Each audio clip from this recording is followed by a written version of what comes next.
정치평론가 이강윤의 오늘.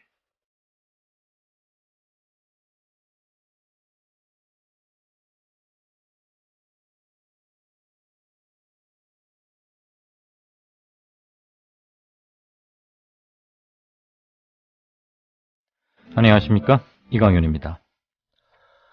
2월 5일 금요일 시작합니다. 국무회의 석상에서 대통령 말과 다른 견해를 밝혔다고 1000만 명 서울 시민의 대표인 서울시장에게 고성을 지르지 않나. 제1야당의 대통령 생일 선물을 자기 마음대로 퇴짜 놓지를 않나. 국회의장을 찾아가 대통령의 뜻이라며 법안 직권상정을 압박하고 이런 사실을 기자들 앞에 의기양양하게 밝히지를 않나. 청와대 정무수석이란 사람의 하는 양이 가관입니다.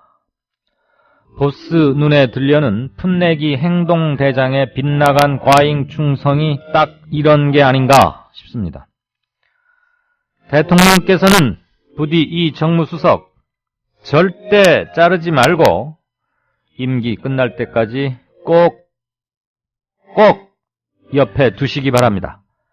왜 민주적 정권이 절실한지, 어떤 사람을 쓰지 않아야 하는지를 분명하게 알려주기 때문입니다.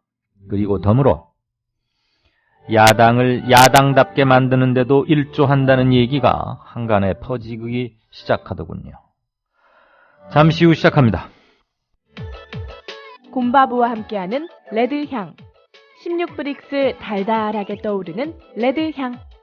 곰바보.net에서 설 명절 예약 주문 판매 중입니다. 010-8936-4705.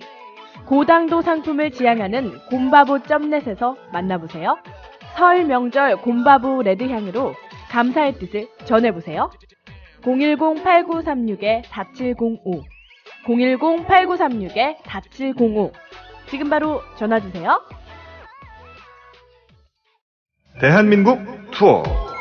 우리 국민TV 남덕수 조합원님께서 운영하시는 이 대한민국 투어. 이분이 그 20년 경력의 베테랑입니다.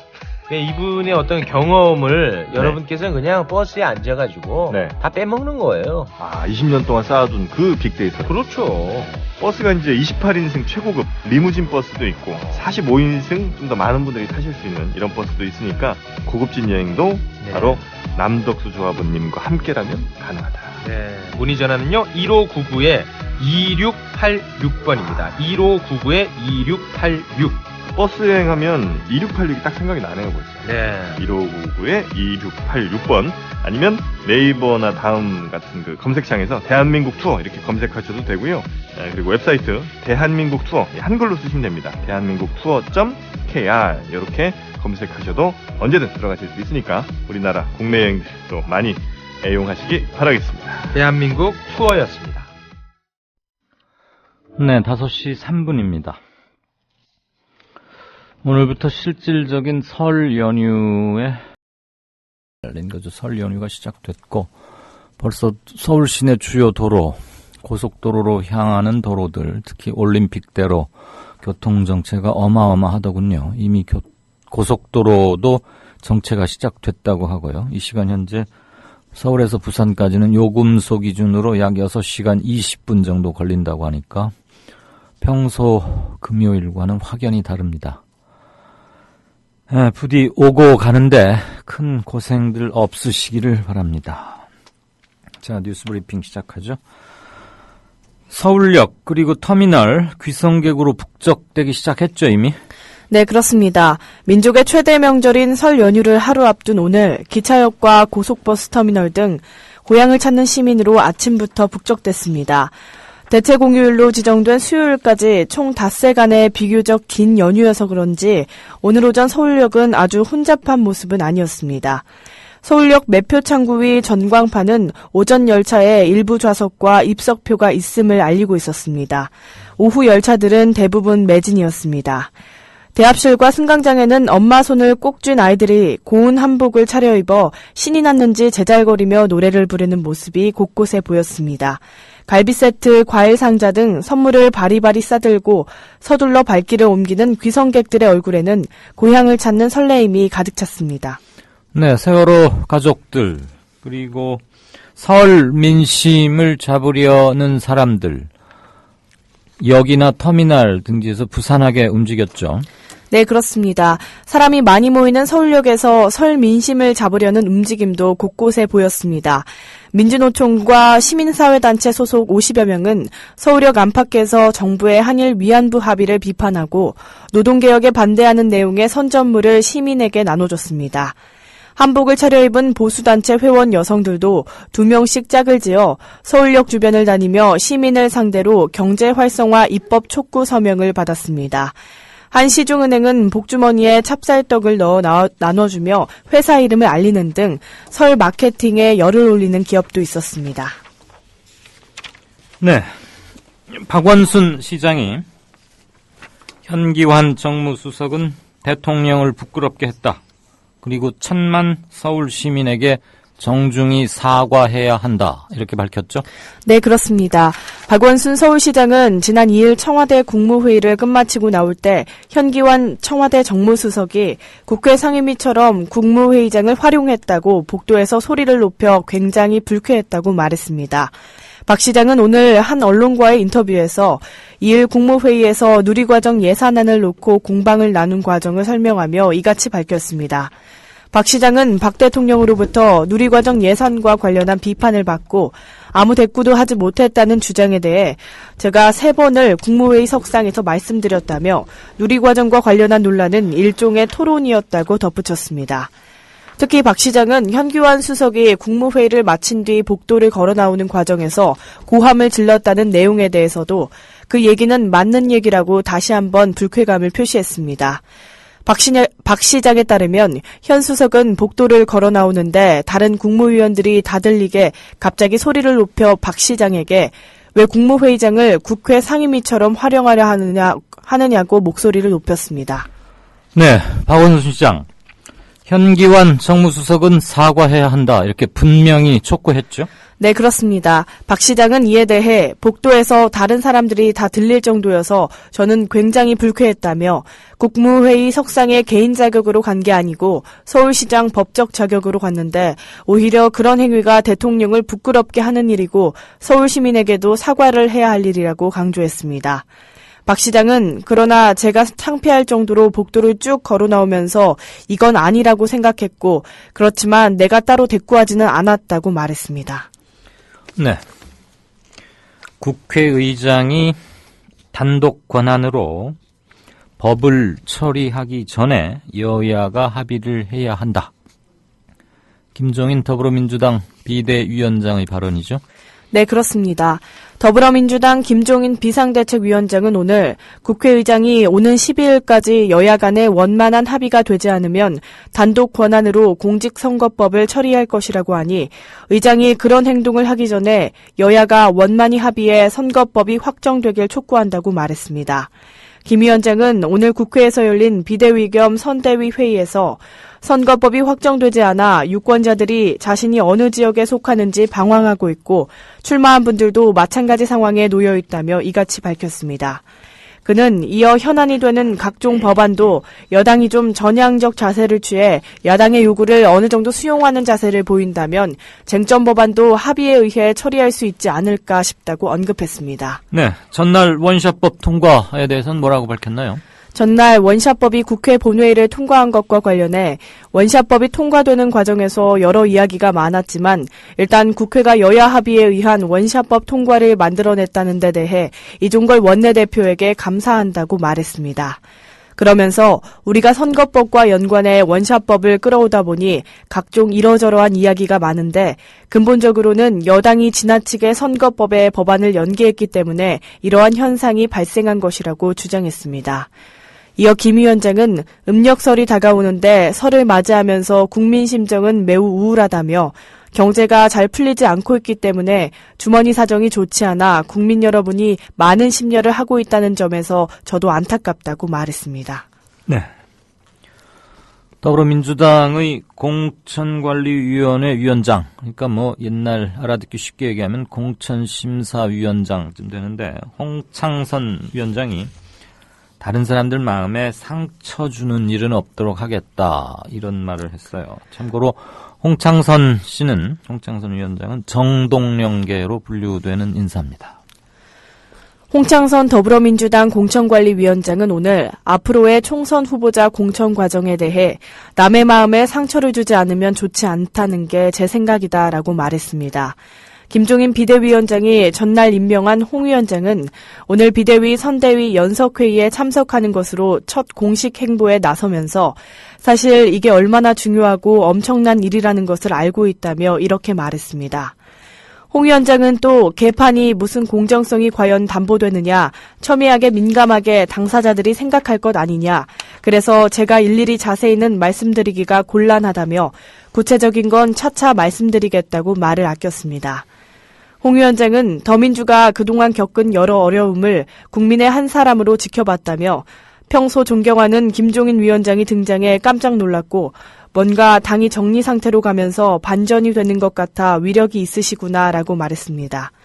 이어 근데 이런 말씀을 하셔서 고민이 많았는데 고생하시니까 좀 보탬이 될까 해서 최선을 다해서 하겠다고 제안 수락 배경을 설명했습니다. 네. 국민의당 안철수 상임공동대표는 사무총장에 오래전부터 행동을 같이 해온 박선숙 전 민주당 의원을 임명했죠? 네, 그렇습니다. 국민의당이 중앙당 사무총장에 박선숙 전 의원을 임명했습니다. 국민의당은 오늘 서울 마포구 국민의당 당사에서 최고위원회의를 열고 이 같은 내용을 의결했습니다. 박 사무총장은 국민의당 창당준비위원회 집행위원장을 담당해왔습니다. 이와 함께 국민의당은 정치개혁특별위원회와 민생살림특별위원회를 설치하고 천정배 국민의당 공동대표와 안철수 국민의당 상임 공동대표를 각각 위원장으로 선임했습니다. 문병호 국민의당 의원이 정치개혁특위 부위원장을 맡고 유성엽 국민의당 의원이 민생살림특위 산하 경제제도약 추진위 위원장을 맡기로 했습니다. 국민의당 수석 대변인에는 창준희 대변인을 담당했던 최원식 의원을 선임했으며 김경록 전 창준희 공보단장과 장진영 전 국민회의 대변인을 각각 당 대변인으로 임명했습니다. 네, 안철수 국민의당 공동대표. 강력한 제3당이 돼서 국민들의 국회 만드는 데 앞장설 것이다, 이런 말을 했군요. 네, 그렇습니다. 안철수 국민의당 공동대표는 오늘 국민의당이 총선을 거쳐 강력한 제3당이 돼 국민의 국회 만들기에 앞장서겠다고 말했습니다. 안 공동대표는 오늘 오전 서울 마포구 당사에서 최고위원회 회의를 열고 국민의당은 17석밖에 되지 않지만 이대로 있다가는 큰일 나겠다는 생각이 들었다며 문제를 만드는 것이 아니라 문제를 해결하는 것이 국민의당의 목표라며 이같이 밝혔습니다.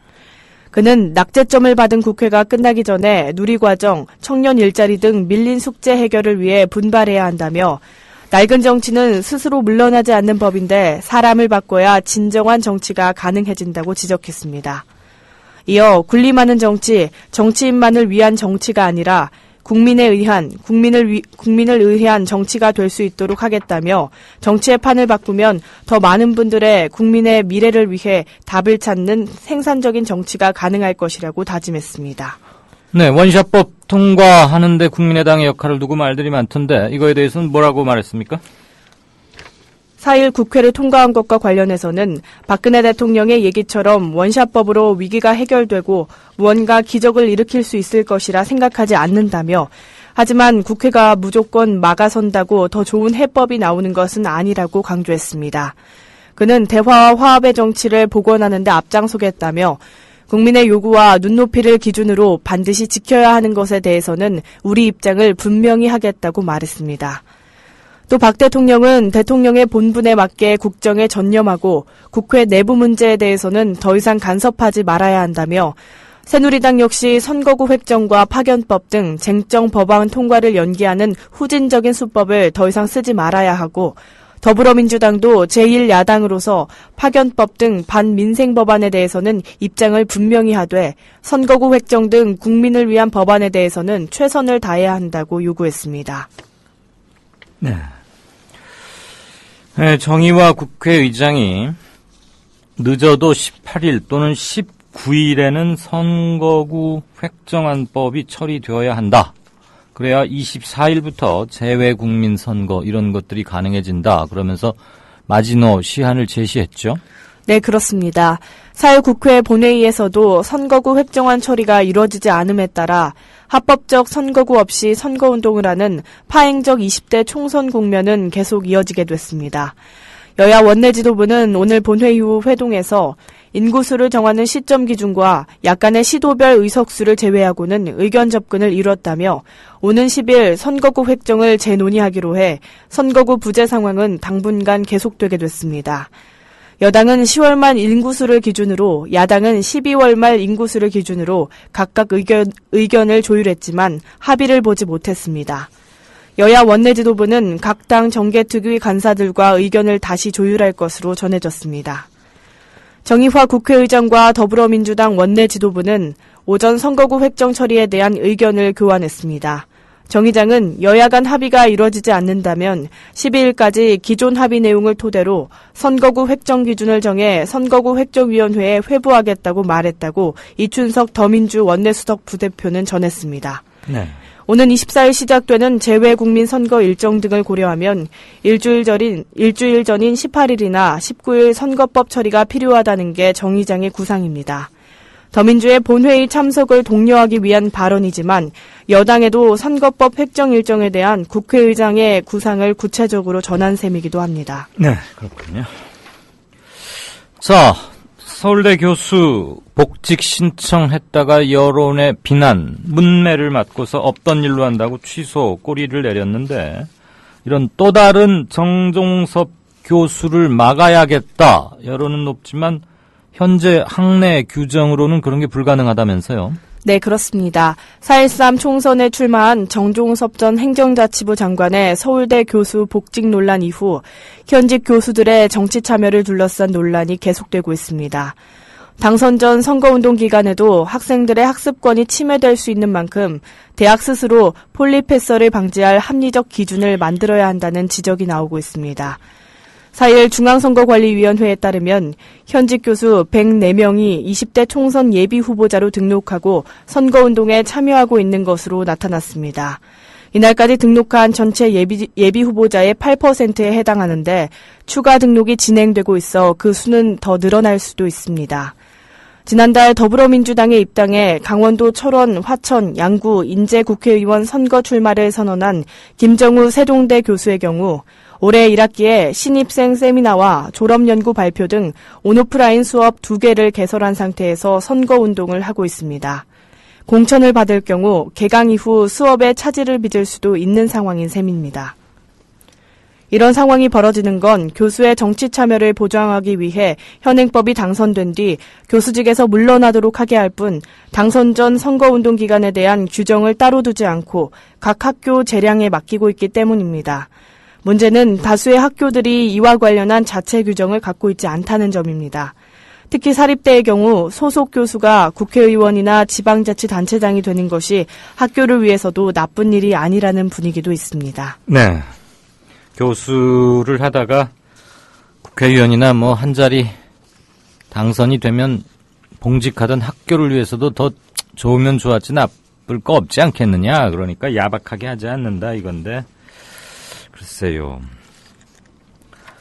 정종섭 교수 같은 경우는 출마를 했기 때문에 여론이 나빠지니까 바로 꼬리를 내렸지만 이거는 반드시 바로 잡혀야 할 그런 사항이 아닌가 싶습니다.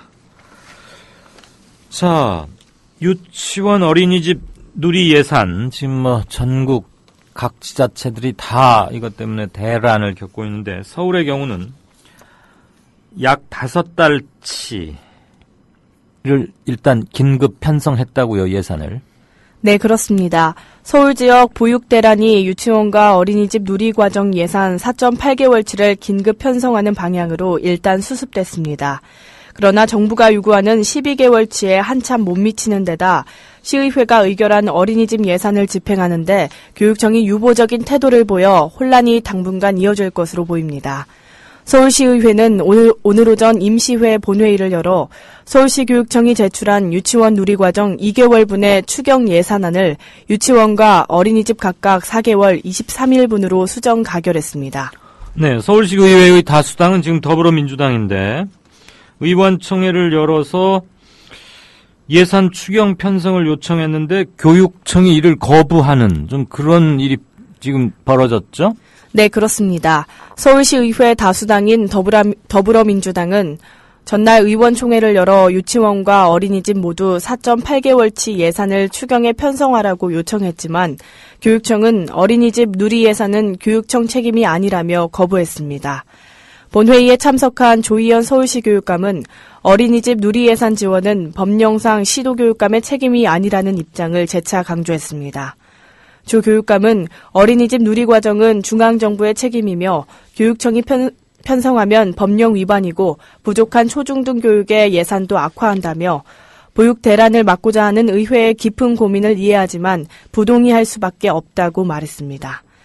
하지만 시의회는 전날 더민주당 의총 결정대로 유치원과 어린이집 모두 4.8개월치를 편성한 안을 그대로 가결했습니다. 네. 이에 따라 서울시내 유치원들은 교육청의 내부 유보금에서 4.8개월, 즉 4개월 23일치의 누리 예산을 즉각 지원받습니다. 그러나 교육청이 어린이집 누리 예산 4.8개월치는 집행에 난색을 보이고 있어 보육 현장의 혼란은 당분간 이어질 전망입니다.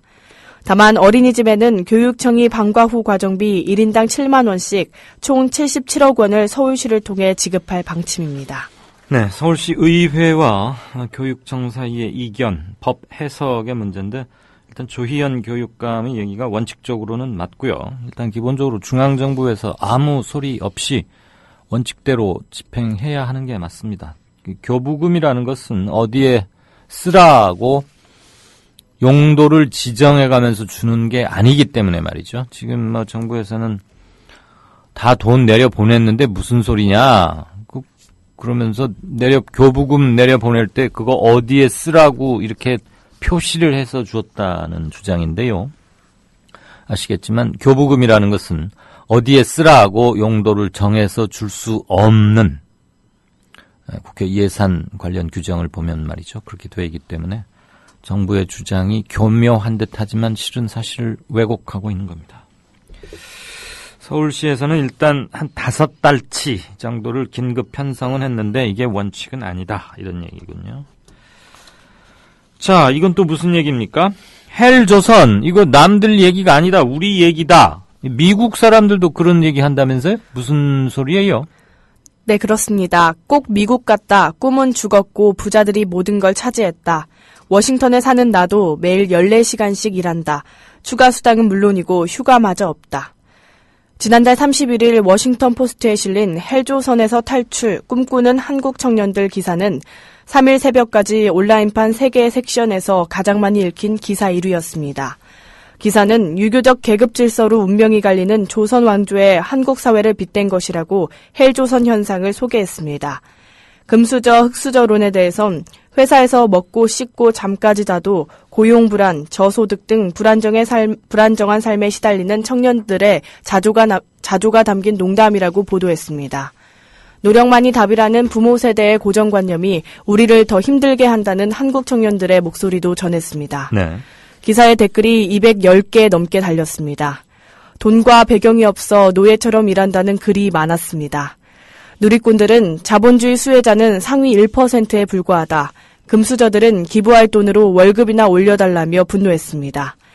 언제나 돈이 모든 걸 지배해왔다며 체념하는 글도 올랐고 환경 탓은 소용없다. 노력해서 경쟁에서 이겨야 한다며 현실을 인정해야 한다는 사람도 있었습니다.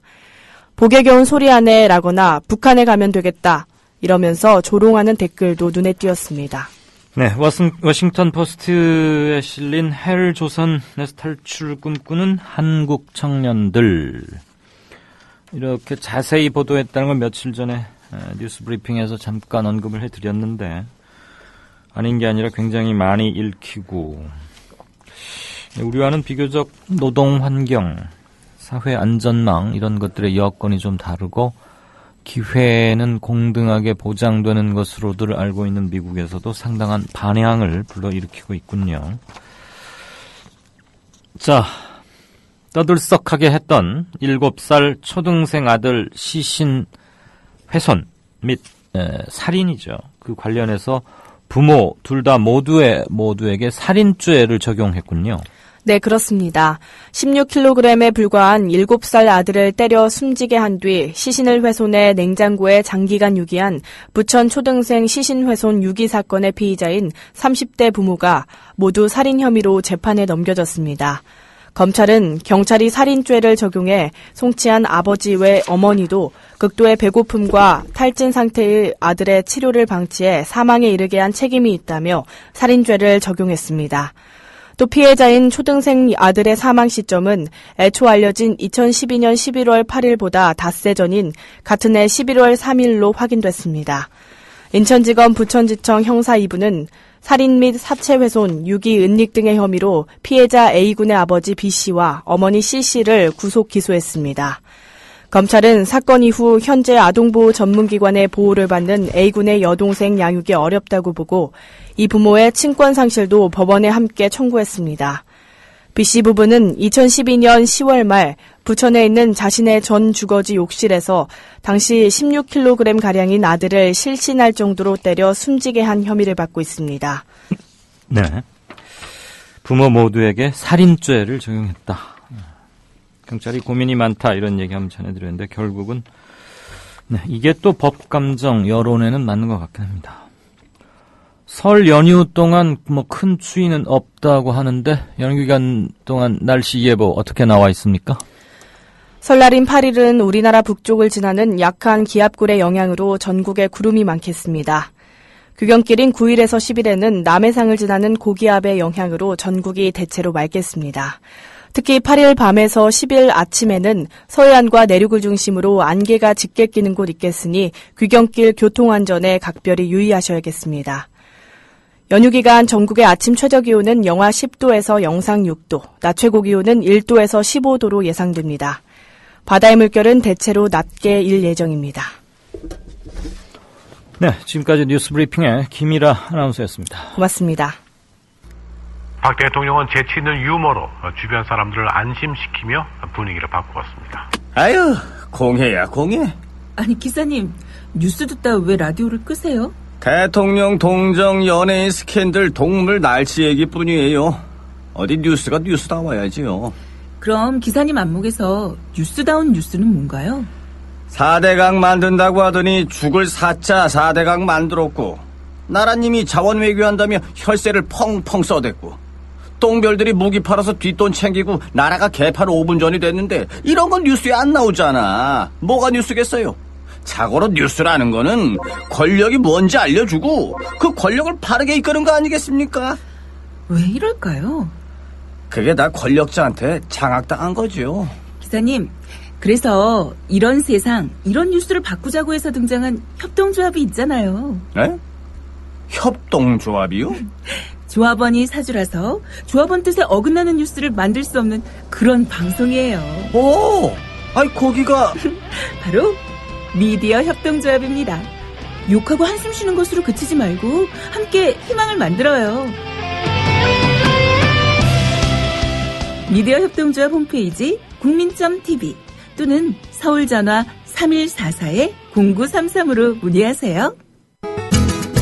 월간 다운로드 수 1000만, 팟캐스트계의 에이스 국민 라디오가 광고주를 찾습니다. 직접 찾아서 선택해 듣는 방송, 청취 몰입도가 높은 방송, 지상파 케이블 광고와 차원이 다릅니다. 부담 없는 가격, 소비자의 열띤 반응, 전혀 다른 광고의 블루오션을 경험해 보십시오. 국민라디오 @gmail.com으로 문의해 주시면 상세히 안내해 드리겠습니다.